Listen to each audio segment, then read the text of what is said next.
gars, il se passe un truc à Haïti depuis bien longtemps maintenant et je trouve qu'on n'en parle pas assez. Je ne sais pas si tu es au courant, mais en 2021, le président haïtien Jovenel Moïse a été assassiné. Depuis, Haïti est la cible de violences constantes menées par des gangs qui organisent des kidnappings, des meurtres, des viols et bien d'autres atrocités. Haïti, et principalement la capitale Port-au-Prince, passe par une crise énorme, politique, sécuritaire, économique et j'en passe. Les gangs ont littéralement pris le contrôle. Si je décide de te parler d'Haïti aujourd'hui, c'est bien parce que dernièrement, il y a eu de nouveaux rebondissements, la semaine dernière, et qu'il faut en parler. Les membres d'un des gangs les plus violents de la capitale ont attaqué le pénitencier national d'Haïti, la prison quoi, faisant des blessés et des morts, mais aussi semant la terreur puisque la population doit se protéger par elle-même et que de nombreux prisonniers ont profité de la situation pour s'enfuir de prison.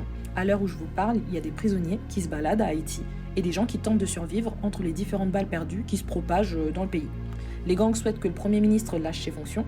Il y a donc une dimension politique derrière tout cela.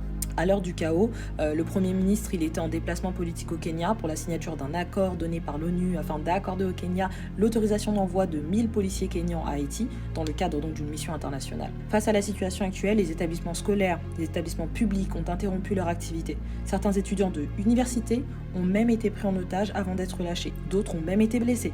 Plusieurs compagnies aériennes ont dû annuler leurs vols et la population en fait elle dort plus. Si vous avez de la famille à Haïti, prenez de leurs nouvelles parce que la situation actuelle, elle est critique. Les gangs armés, ils tirent au hasard dans la rue pour semer la terreur. Les habitants, ils tentent de fuir tant bien que mal. Et si tu vois cette vidéo, partage-la en masse parce qu'il faut que le monde sache ce qui se passe à Haïti. Ça ne peut plus durer. En tant qu'afro-descendant, on ne peut pas rester insensible à la situation actuelle d'Haïti. Je compte sur vous pour partager ce message. Force à nos frères et sœurs haïtiens et prière intense.